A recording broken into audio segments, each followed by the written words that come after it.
Ito ang Presidential Broadcast Service. Radyo Pilipinas. Radyo Publiko ng Bagong Pilipinas para sa Bagong Pilipino.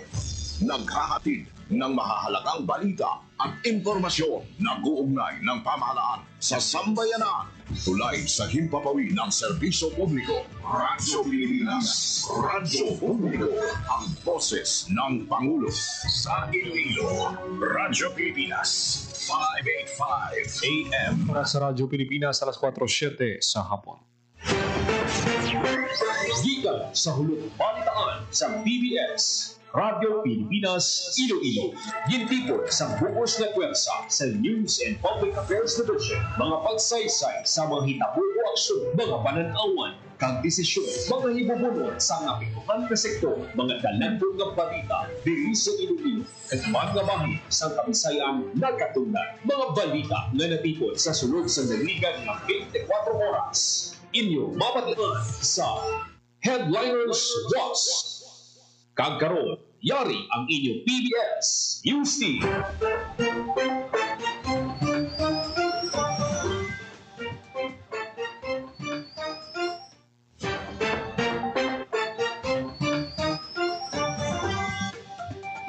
Mayong hapon, ini ang Headliners Boss, Biyernes, Septembre 12, tuwing 2025. Ini ang inyong tagapagbalita, Joseph Paul Nobleza Tarosa. Kagkaroon sa mga Pangulong dinalan. Reassignment ni WVMC Chief Dr. Joseph D. Nicolo sa Zamboanga City. Wala madayon sunod kay DOH Secretary Ted Herbosa. Baron dagin panindugan wala siya kahilabtanan sa reassignment ni Nicolo. Board Member Distura nagapangabay kay DOH Secretary Herbosa nga binagbinagong liwat ang reassignment ni WVMC Chief Nicolo. Masobra 200 ka pamilya apektado sa sunog sa Bacolod City. Aklan PPO naghihiwat sa tulit ng investigasyon sa ginaligar accidental firing na nagresulta sa pagkamatay sa isa ka pulis sa Altabas. Masobra 1 milyon ka pesos nga balor sa Shabu na kumpiska sa bypass operation sa Haniway. Kagaron sa detalye na sang aton mga balita. Radyo Pilipinas. Radyo Pilipinas News. Wala madayon ang reassignment ni Western Visayas Medical Center Chief Dr. Joseph D. Nicolo sa Labuan General Hospital sa Zamboanga City. Ini ang ginkumpirma ni Health Secretary Ted Herbosa sa mensaheng padala sini sa Radyo Pilipinas Iloilo. Sunod sa opisyal, nagtukod na siya sa timagon investigahan ang mga nagalapta nga alegasyon na ibaluan ng mainit nga topiko sa social media ang nagwa nga dokumento to'y sa reassignment ni Nicolo. Mangod sa pila ka alegasyon ni isa ka lady official ang ginalegar nagpakakas sa iya sa Western Visayas Medical Center. Madamong nagpabutyag sa suporta kay Nicolo halin sa mga empleyados ng WVMC, local officials, kag mga ordinaryo nga pumuloy bangod sa kalidad sini nga pagpamuno sa ospital. Radyo Pilipinas. Radyo Pilipinas News. Ginpanindugan ni Congresswoman Jam Baronda nga wala siya sang kahilabtanan sa reassignment ni Dr. Joseph D. Nicolo. Suno kay Baronda, internal matter na sa Department of Health ng Western Visayas Medical Center. Suno siyang ginapalapta sang troll sang piyak na partido nga isyu kontra sa iya. Kaladlawan ang ginaligar nga nagpangay siya sang kickback para kay Dr. Nicolo, hindi makatarungan suno sa iya kabutigan. Intudlo niya nga mas mayo nga pamangkuto ng mga kontraktor nga ginmention sang trolls. Dugang insiling niya nga nakatutok lang siya sa iya mga obra sa kamera. Wala siya sang oras sa pagpamulitika. Radyo Pilipinas. Radyo Pilipinas News.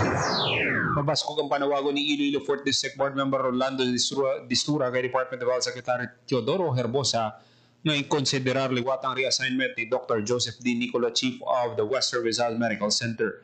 So kay Board Distura, ang pag-reassign ni Dr. Nicolo sa Labuan General Hospital sa Zamboanga City nagatag sa kabala kay labinigid sa iya na pamatudaan nga dedikasyon kay serbisyo sa pumuloy sa Iloilo kag Western Visayas. Ginahinyo ni Distura sa mga naghimos ng desisyon nga repasuhon ang kabugusan ng performance ni Dr. Nicolo kag sakdago ng mga probisyon sa Magna Carta para sa mga public health workers na nagapatuod sa makatarungan nga kausa sa pag-reassign o pagsaylo sa mga public health officials. Dugang pa ni Distura nga si Dr. Nicolo nagserbisyo labaw sa ginapaabot nga nagatalupangod sa pagka-accessible kagilayon nga pagbulig sa hindi maisip ng mga pasyente nga gina-refer sa mga publiko nga opisyal ka mga katapos ang komunidad. Ginsiling niya nga ang bago lang nga pagkilala sa WVMC bilang top-performing hospital sa 2025 Integrated Hospital Operations and Management Program sa idalon sa pagpanguna ni Dr. Nicolo isa ka pamatuod sa iyay kasarang kag dedikasyon ng board member nagpanawagan man para sa transparency nga naghihingi sa mga nagaduso para sa pagpahalin kay Dr. Nicolo nga binagbinago ng iya track record sang pag-alagad sa baylo sang ginaligar nga personal o kon politikal nga mga motibo. Radyo Pilipinas. Radyo Pilipinas. Radyo Pilipinas News. Radyo Pilipinas. Radyo Pilipinas News. Mga sobra 200 kapamilya apektado sang sunog sa Bacolod City. Detalye sang balita, JP Herbas. Radyo Pilipinas. Radyo Pilipinas. Report. Naglabot sa mga sobra 200 kapamilya kung kapin 800 katawo apektado sa sunog sa Barangay 27 Bacolod City Biyernes ang kaagahon. Sino kay Bacolod City Mayor Grega Sataya, gilayon nga nagpalabot sang pauna nga bulig ang lokal nga panguluhan sang syudad sa Bacolod sa mga nasunugan. Ginpasiguro man sa alkalde ang gilayon nga pagsugod sa pagproseso para sa dugang nga suporta gikan sa city government. Nagpasalamat man ang alkalde sa mga firefighter, mga volunteer, kag tanan nga nagbulig para sa mga apektado nga pamilya. Para sa Bagong Pilipinas, JP Herbas, Radyo Pilipinas, Radyo Publiko. Nagpaandam si Regional Task Force Ending Local Communist Armed Conflict 6 spokesperson Prosecutor Flosimer Chris Gonzales sa mga politiko nga nagasuporta sa rebeldeng komunista nga hindi sila luwas sa mga kaso kung mapamatud-an nga nagabulig sila sa grupo. Sunod kay Gonzales, may isa ka politiko sa tungagin paidalom sa case build-up apang wala madayon ang pagpasakas ang kaso bago nagtaliwan ini. Seryoso ang RTF-LCAC 6 nga kung sino man nga politiko nga nagatagpundo o kung suporta sa NPM pasakaan sang kaso kag posible man nga makakas sa serbisyo. Dapat magserbi ni nga pahanumdom sa mga politiko bangod may ginsumpaan sila nga katungganan sa pumuluyo kag hindi sa rebeldeng komunista. Ang Altabas Municipal Police Station sa Idalom sang supervision sang Aklan Police Provincial Office nagapatayan sang tulid ng investigasyon sa ginaligar accidental firing nga nagresulta sa pagkamatay sa isa ka pulis nga assigned sa 4th Maneuver Platoon, 1st Aklan Provincial Mobile Force Company nga nakabase sa poblasyon Altabas, Aklan. Natabong insidente alas 4:15 sang kaagahon Setyembre 11 sa sulod sang kampo sang 4th Maneuver Platoon. Ang biktima ay sa ka-patrolman ang yara sa sulod sang iya kwarto sang naglupok ang iya service firearm. Gilayon siya nga gindala sa Altabas District Hospital sa mga rescuers alin sa Altabas MDRRMO apang gindeklarar siya nga dead on arrival sang attending physician. Na-recover sa crime scene ng service firearms ang biktima. Ginpaidalom naman ang pusil sa ballistic examination samtang pati gayunon man ang paraffin test sa kamot sang biktima sa kag inyang may pahanugot talin sa pamilya sang biktima. Nagpalabot naman sang simpatya ang PNP sa pamilya sang napatay kag ipasiguro nga ang bulig nga kinahanglan nila subong nga tion. Radyo Pilipinas. Radyo Pilipinas News. Nakikbahin ng Civil Aviation Authority of the Philippines o CONCAAP Area 6 sa third quarter National Simultaneous Earthquake Drill naging pangunahan sang Office of Civil Defense kag sang National Disaster Risk Reduction and Management Council. Tanan nga satellite airports sang CAAP 6 nga ginabugusan sang Iloilo International Airport, Calibo International Airport, Bacolod Silay Airport, Rojas Airport kag Antique Airport ang nagpasakop sa drill nga nagatuig nga pasangkaron ng hibalo sa mga pumuloy sa pagresponde kapag evacuate. Kung may lino, ginapa-baskog man sang NCED ang koordinasyon sang nagkalailang ahensya sang gobyerno, lokal nga panguluhan, eskwelahan, ospital kay iban pang institusyon sa oras nga magluntad ang linog. Radyo Pilipinas. Radyo Pilipinas News. Arestado sa kapulisan ang 3 ka individual sa ginpatigan nga bypass na operation sa Barangay Hines, Haniway, Iloilo. Ang suspect kilala nga sa alias Pudo, 45 anyos, residente sa Barangay Pangilihan, Haniway. Alias Tantan, 53 anyos, residente sa Barangay Hines, Haniway. Kag alias Ana, 32 anyos, residente sa Barangay Badlan, Kalinog, Iloilo. 150 grams sang shabu nga nagabalor sang 1,020,000 pesos ang nakumpiska sa mga suspect. Ang operasyon, ginpatigan sang Iloilo Provincial Drug Enforcement Unit, Provincial Intelligence Unit, Haniway Municipal Police Station, kag 603rd Mobile Company Regional Mobile Force Battalion 6. Suno kay Police Regional Office Ex-Director Brigadier General Josefino Ligan, wala untat ang kapulisan sa paglagas sa mga nagaduso sa illegal nga droga sa Western Visayas. Nagapabilin nga komitido ang PRO sa isagod maproteksyonan ang mga komunidad batok sa illegal nga droga. Radyo Pilipinas. Radyo Pilipinas News. Radyo Pilipinas. Radyo Pilipinas News. Iloilo ginpabaskog ang early detection kag management sang type 1 diabetes. Detalye sang balita, Hope Torrechante. Radyo Pilipinas. Radyo Pilipinas Report. Ginistoryahan sang Iloilo Diabetes Mellitus Technical Working Group sa pagpanguna sang Iloilo Provincial Health Office ang mga estratehiya kag interbensyon para sa madalsig nga paghibalo kag husto nga pagmaneho sang type 1 diabetes ilabi na sa mga kabataan. Lakip sa sining estratehiya na natungod sa Sinapol amo ang barato nga screening kag mga makabag-o nga inobasyon agud makalikaw sa type 1 diabetes ukod juvenile diabetes nga sarang magwa bisan sa lamharon nga edad. Samtang magahatag naman ang Humanity and Inclusion, isa ka non-government organization sang insulin, glucose testing kit, kag iban pa nga medical supplies sa mga benepisyaryo. Sunod sa provincial government, 1,000 ka beneficiaries ang iga-enroll sa programa. Para sa Bagong Pilipinas, Hope Trichante, Radyo Pilipinas, Radyo Publiko. Radyo Pilipinas. Radyo Pilipinas News. Forest covers ang Western Visayas siyara sa 12%. Sunod sa DNR, datos malayo pa sa ideal cover. Detalye sang balita, Hope Torrechante. Radyo Pilipinas. Radyo Pilipinas Report. May aras ang kapin 400,000 hectares ang katunggan ng Western Visayas. Pangyara pa lang sa 12% ang forest covers ng rehiyon sunod sa Department of Environment and Natural Resources Western Visayas. Ginpahayag ni DENR6 Regional Executive Director Raul Lurilla, malayo pa ang rehiyon sa paglabot sa ideal forest cover na yara dapat sa 48 to 52%. Sa piyak sinigin pasalig sa DENR6 chief na ginasiguro nila nga protektado pag nakabenepisyo ang mga pumuluyo sa forest covers ng Kabisayan nakatundan. Sandig sa datos ng ahensya sa idalom sa National Greening Program, naka-accomplish ang Western Visayas ng 11,000 hectares na additional tree plantation sa rehiyon. Magluwas diri, nagapadayon man ang mga programa sa mga lokal na panguluhan sa pagtanom, pagpadamo sa puno, kagiban pa ang mga rehabilitation efforts lakip na ang forest protection sa mga tree plantation. Naibaluan nga ginhiwat sa Iloilo City ang National Conference sa Society of Filipino Foresters Incorporated nga may tema Promoting Wood Self-Sufficiency and Biodiversity Conservation. Para sa Bagong Pilipinas, Hope Trichante, Radyo Pilipinas, Radyo Publiko. Radyo Pilipinas. Radyo Pilipinas News. Provincial Education Summit 2025, ginhiwat. Detalye sang balita, Janelle Baclay. Radyo Pilipinas. Radyo Pilipinas Report.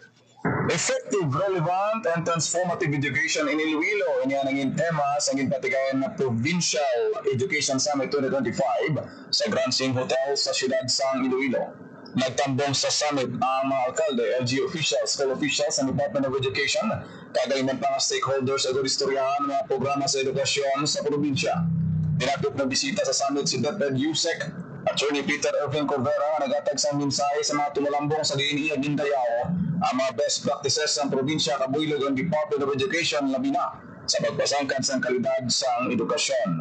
Ginpakigbayan naman ni Dr. Ernesto Servillion Jr., Iloilo Division School Superintendent, ang mga programa ginaobra sa DepEd in partnership sa probinsya sa Iloilo halin sa pagtinwa na mapataas ang literacy kag numeracy rate, enrollment to employment program kag madamo pa. Ginpayag ni Jose Corvera ang bugos nga suporta sa sektor sa edukasyon kag ila ginatungaan nga mabuligan ang tanan ng mga programa. Para sa Bagong Pilipinas, Janelle Baclay, Radyo Pilipinas, Radyo Publiko. Radyo Pilipinas. Radyo Pilipinas News.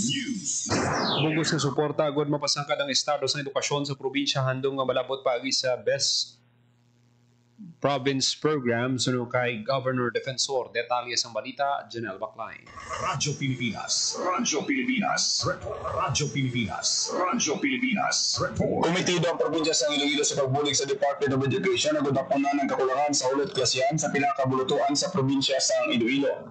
Sa State of the Education Address ni Iloilo Governor Arthur Defensor Jr. sa iniwat ng Education Summit 2025 ginpayag sini nga pasiguro sa lokal nga Panguluan kabuilog ang DepEd nga matukod gila ang kinahanglanon ng mga classrooms. Sa datos ang DepEd yara sa 1,665 ka classrooms ang kinahanglan pa mapatukod agad na address ang classroom shortage sa probinsya. Yara sa 468 ang kinahanglan sa urgent construction, samtang yara naman sa 7,279 ang mga kinahanglan sa repair. Para sa Bagong Pilipinas, Jiha Baklay, Radyo Pilipinas, Radyo Publiko. Radyo Pilipinas. Radyo Pilipinas News. Partisipasyon sa LGU sa pag-construct sa mga classroom sa bulutuan suportado ni DepEd Undersecretary Corvera. Detalye ng balita, Janelle Baklay. Radyo Pilipinas. Radyo Pilipinas Report. Ginasuportahan ni DepEd Undersecretary Attorney Peter Irving Corvera ang plano na pagpartisipar sa lokal na Panguluan sa pagpatukod sa mga classrooms sa mga bulutuan. Sa mga Corvera, mas maayo kung may direct na partisipasyon ang DepEd o ng LGU sa konstruksyon sa mga classrooms sa diin sa karoon ng DPWH ang mga in charge. Magluwas sa LGU ang nakahibalo sa sitwasyon sa ilang lugar. Sila makarekomenda man sa maayo na disenyo kaya mapasiguro nila na ini ang matapos on time. Sa tuwing 2026 targets ng DepEd na makadugang sa pagpaobra sa 165,000 ka mga classroom kasunod sa prioridad sa administrasyon ni Presidente Ferdinand Marcos Jr. Subuman pagsuporta sa mga manunod aging tawag sini na Heart of Education. Yaraman sa 60,000 ka teaching positions ang pagabuksan sa marason na tuig na ginanauman makapabaskong pasang workforce ang ahensya. Masugura naman ang pagpatuman sa paghatag ng 7,000 pesos na medical allowance at 10,000 pesos na education allowance para sa mga manunod. Para sa Bagong Pilipinas, Janelle Baklay, Radyo Pilipinas, Radyo Publiko. Radyo Pilipinas. Radyo Pilipinas. Radyo Pilipinas News. Sa ibang panaton nga balita, Radyo Pilipinas. Radyo Pilipinas News. 15 ka para sa estudyante nagpa-indisindi sa Science Quiz Bowl. Detalye ng balita, Hope Torresante. Radyo Pilipinas. Radyo Pilipinas. So giniwat ng Western Visayas Regional Science and Technology Week 2025 sa Rojas City, Capiz. Madamo sang paindis-indis kag aktibidad nga ginpasakupan sa mga estudyante. Lakip sa mga ginbulugan sa mga bumuluto amo ang Inter-School Science Quiz Bowl sa diin 15 ka pares sa mga estudyante gikan sa pribado kag pampubliko nga secondary school sa Rojas City kag probinsya sa Capiz ang nagpaindis-indis. Nagkampiyon sa Audrey Kian Besa kag Avril Isaiah Alojado sa Capiz National High School sa tapos makakuha sang 50 points. First runner-up sa John Leonard Divino kag Matthew Francis Tolentino sa Feliciano Yusay Consing National High School. Kag insundan ng Hazelmel Perialde kag Zyke Anthony Fuentes sa Vicente Andaya Senior National High School na may 35 points. Magluwas sa quiz bowl, nagpasakop man ang mga estudyante sa mga forums sa kipna sa Consortia for Regional Excellence, EdTech Talk kag Science and Technology Podcast tukoy sa mga nagkalain-lain na inobasyon sa Western Visayas. Para sa Bagong Pilipinas, Hope Trichante, Radyo Pilipinas, Radyo Publiko. Radyo Pilipinas. Radyo Pilipinas News. 7,000 packs ang dig 20 pesos nga bugas si baligya ang DA sa handog ng Pangulo sa Western Visayas. Detalye ng balita, JP Herbas. Radyo Pilipinas. Radyo Pilipinas Report. Baga baligya sang 7,000 ka packs ang tig 20 pesos ka bugas ang Department of Agriculture Western Visayas o kung DAWP sa watong nga handog ng Pangulo Serbisyo Caravan sa naituhay nga probinsya sang Kabisayan na Katungdan.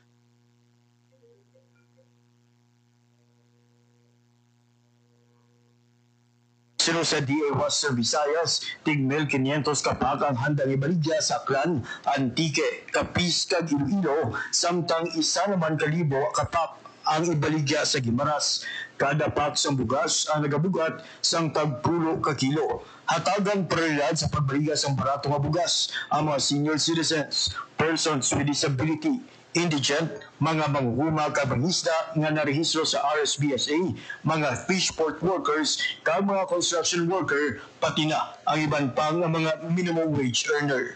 Para sa Bagong Pilipinas, JP Herbas, Radyo Pilipinas, Radyo Publiko. Radyo Pilipinas. Radyo Pilipinas News.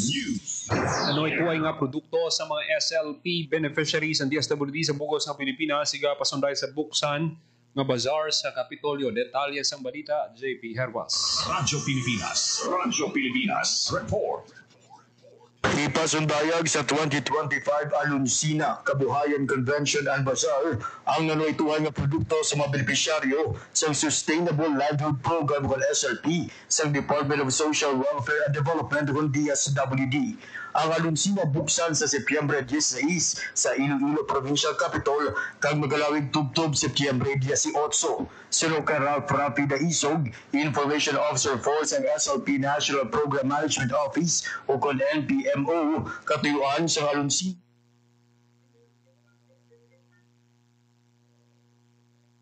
nga mapakilala mga produkto kag serbisyo nga ginatanyag sa mga SOP beneficiary sa publiko kag mapaambit ang ilang mga good practices sa iban pa nga beneficiaryo. Samtang suno kay Rosalie Ann Bolo, Project Management Officer 3 sa SLP NMPO, lakip sa mga mabakal ang handicraft, dekorasyon, kag iban pa nga non-food products pati na ang mga ranway tuhay nga delegacy kag iban pa nga food products sa rehiyon.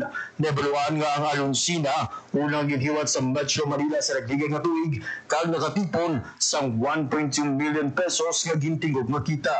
Sa mga tuig, nagalaw mga hensya nga malapawan pa ini sa bulig sa Mailonggo nga magabakal sa igapasundayag sang tatak Pinoy nga mga produkto. Para sa Bagong Pilipinas, JP Hervas, Radyo Pilipinas, Radyo Publiko. Farmers Field Day ginhiwat sa Dumaraw, Capiz. Detalye sa balita, JP Hervas. Radyo Pilipinas. Radyo Pilipinas. Report. Radyo Pilipinas. Naghiwat sa Farmers Field Day ang Capiz Research Outreach Station o kon LOS sa Astorga, Dumaraw, Capiz. Ang aktibidad ging tambungan sa mga manguma halin sa kaiping ng mga banwa sa Maayon, Kwartero, Dumalag kag Tapas. Nagpakigbay man sa selebrasyon ng mga estudyante sa Capiz State University o Concapsu. Ang aktibidad ginalauman nga magserbe nga kahigayunan sa pagpaambit sa bago nga impormasyon, teknolohiya kag best practices nga makabulig sa pagpauswag sa produksyon kag palangabuyan sang mga manguhuma. Para sa Bagong Pilipinas, JP Hervas, Radyo Pilipinas, Radyo Publiko. Radyo Pilipinas. Radyo Pilipinas. Radyo Pilipinas News. Sobra 475 kilos ang basura na kolekta sa cleanup drive sa Rojas. Detalye sa balita, Hope Torrechante. Radyo Pilipinas. Radyo Pilipinas. Report. Kadungan sa ika-8 anibersaryo sa Capiz Provincial Environment and Natural Resources Office kag ika-125 anibersaryo sa Philippine Civil Service, isa ka coastal clean-up ang ginhiwa sa Punta Cogon sa Rojas City. Sa mga aktibidad, 475.5 kilos ng basura ang nakolekta, lakip na ang PET bottles, botelya, plastic cups, diapers, food wrappers, tugwan pa ang mga plastic materials. Sa Kapenro, ang coastal clean-up wala lang nagtinlo sa coastal community, nagserbe man ini nga pahanungdon sa tanan nga mangin responsable sa paghaboy sa basura. Dugang pa sang Kapenro, ang pagpangapin sang kadagatan hindi lang responsibilidad sa kalibutan, isa man ini kalegasiya para sa masunod ni henerasyon. Para sa Bagong Pilipinas, Hope Torrechante, Radyo Pilipinas, Radyo Publiko. Radyo Pilipinas. Radyo Pilipinas News. Oras sa Radyo Pilipinas, alas 4:31 sa hapon.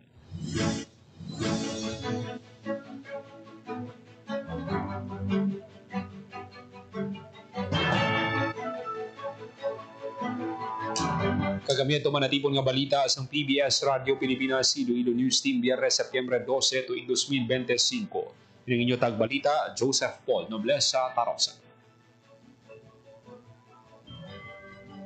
Tulay sa himpapawid ng serbisyo publiko, ang Presidential Broadcast Service, Radyo Pilipinas, Radyo Publiko. Radyo Pilipinas. Radyo Publiko. Kinilala ng pag-international at prestigyosong Asia Pacific Broadcasting Plus Awards 2025 para sa kategorya ng Government Streaming. Ito ay dahil sa epektibo nitong pagsasanib ng mga tradisyonal na media tulad ng telebisyon, radyo at print para masabayan ang mabilis na pagtinog ng mundo ng digital at social media tungo sa mas epektibong paghahatid ng mahahalaga at napapanahong mga impormasyon sa mamamayang Pilipino. Kinilala rin ang Radyo Pilipinas dahil sa patuloy na pag-akyat ng rating. Ngayon ay matatag sa pang-4 na pwesto sa Mega Manila ayon sa pinakahuling Nielsen Radio Audience Measurement Survey. at sa social media. Nakamit ang mahigit 2,000% pagtaas ng bilang ng mga sumusubaybay sa Radyo Pilipinas page sa unang bahagi ng 2025. Patunay ito na ang inyong Radyo Pilipinas Radyo Publiko ay tunay na kaagapay ng inyong pamahalaan sa paghahatid ng serbisyo sa mga mamamayang Pilipino. Mula sa aming lahat, sa ngalan ng inyong pamunuan at mga kawani ng Presidential Broadcast Service, kasama ang inyong mga himpilan ng Radyo Pilipinas sa buong kapuluan. Maraming salamat po sa inyong lahat, sa inyong pagtangkilik at pagkilala. Radyo Pilipinas.